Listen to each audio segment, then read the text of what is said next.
The decades-old conflict reignited over a region called Nagorno-Karabakh.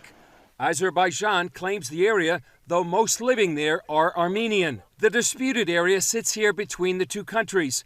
When the Soviet Union fell in 1991, this self-governed region of Azerbaijan voted to join Armenia. The conflict pits often friendly powerhouses against each other. Turkey supports Azerbaijan, while both Russia and Iran side with Armenia. Israel also plays a role. Over decades, it and Azerbaijan have developed close ties.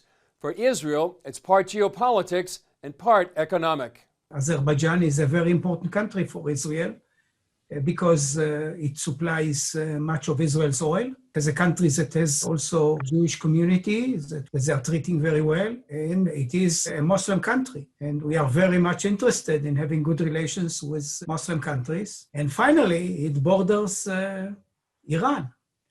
And of course, we are interested in looking into Iran. Ironically, the alliance with Azerbaijan also puts Israel on the same side of its adversary, Turkey.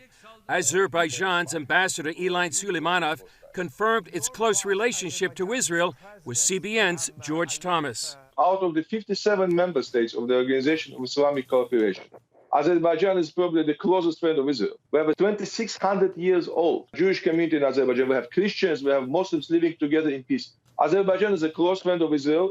I tell you that Azerbaijan and Israel do not only celebrate their relationship, we're proud of this partnership. The relationship includes Israel selling advanced military equipment to Azerbaijan. When the war broke out, Armenia's ambassador to Israel protested the arms sales to Azerbaijan and left the country. The amount of weapons that we are selling to Azerbaijan is very large.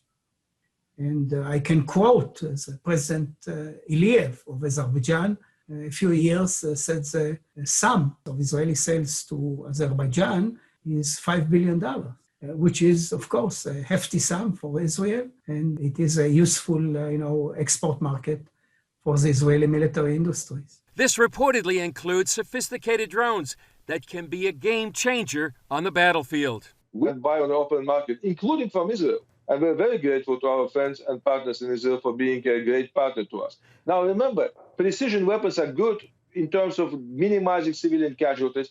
They're targeting only and only military targets. Azerbaijan has repeatedly said, we have no intention to harm civilians. Our goal is to fight with the military, not with civilians. Azerbaijan also uses conventional arms bought on the open market from many countries. Armenia says civilian areas have been shelled, forcing many residents to spend the conflict in shelters. Inbar calls the war tragic and hopes to see it end. We have nothing against Armenia. We have no dispute with Armenia. The Armenians have dispute with Azerbaijan. Azerbaijan has a dispute with Armenia, and we would love to see those two countries be able to coexist in that region. No, we have nothing against Armenia.